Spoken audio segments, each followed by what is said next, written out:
Hello and welcome back to the Academy of the Magical Art.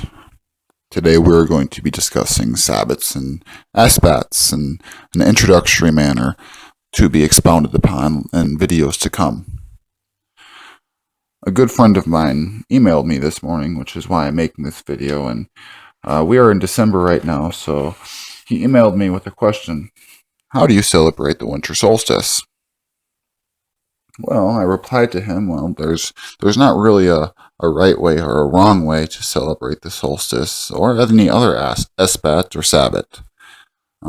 These are, I refer to them as quarters and cross quarters to him because he understands the wheel of the year. But depending on the part of the world that we are discussing, these rituals and these times of the year are celebrated in many different manners, many different ways. There's not really a right or a wrong, except for not to observe it at all and just allow yourself to fall out of sync with the earth. I explained to him that it is important to understand what Sabbats and Esbats are and how to attune yourself properly.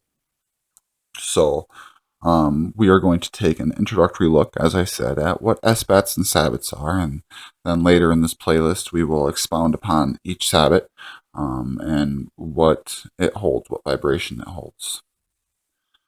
First and foremost, I want to explain and discuss why looking at Sabbats and Esbats are important. As we all know, the Earth, just like the universe and the world around us, has a rhythm, a flow, an ebb, an intake, and an exhaust, just like all things found in nature. And us, as magical beings, magical practitioners, have a really, really high sensitivity and therefore a very high importance in attuning ourselves to these energies, being susceptible to them anyways. If we allow ourselves to fall out of sync or out of whack with these natural flows, we begin to see dysfunction and disharmony in our lives. That then results in a dysfunction and a disharmony in our physical bodies, our energetic bodies, our mental states, and so on and so forth. It just creates a big mess.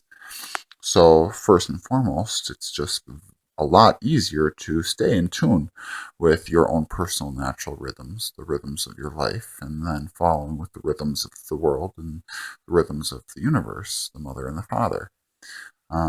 When you go with the flow, as they would say, life becomes a whole lot easier.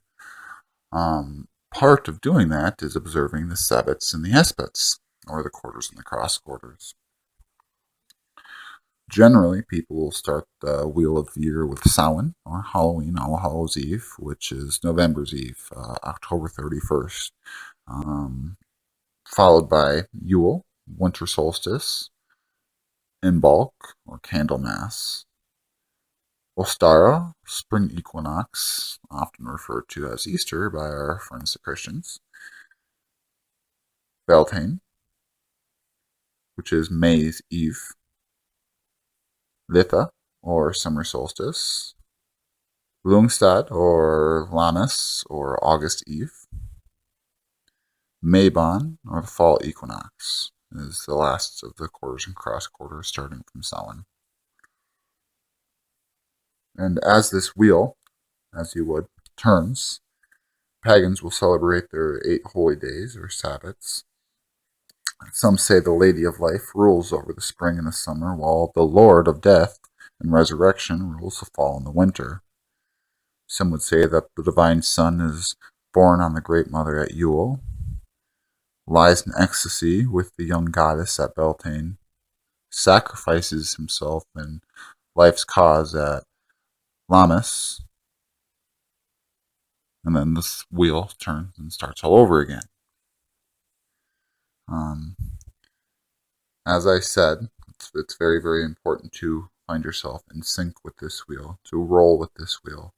Part of doing that is by doing rites and rituals on these Sabbats to attune yourselves and to observe them and to observe whatever deities you might serve. If you don't have matrons and patrons, and you just observe Jehovah or a creator or the creator energy or whatever aspect of the divine you look at, well, no aspect of the divine to some, it is important to attune yourself with these cycles. Just like a lot would consider the moon's cycles as well, the full moon, the new moon, the waxing moon, the waning moon. Another teacher here at the Academy will be expounding upon all of these things in time to come. Ways to celebrate each Sabbat and how to prepare yourself and sync yourself up with these cycles, if you will, the importance and the traditions of each Sabbat. And then she will also be discussing the Esbats, the moon, the full moon, the new moon, rites to do with each of those types of magic that you would perform in correlation with the dark moon and with the new moon or any moon in between there, just depending on where the cycles are. I personally will elaborate more on attuning yourselves with the planets down the road, probably down the road far, because I've got about 140 videos that I want to make coming up here before we get to that.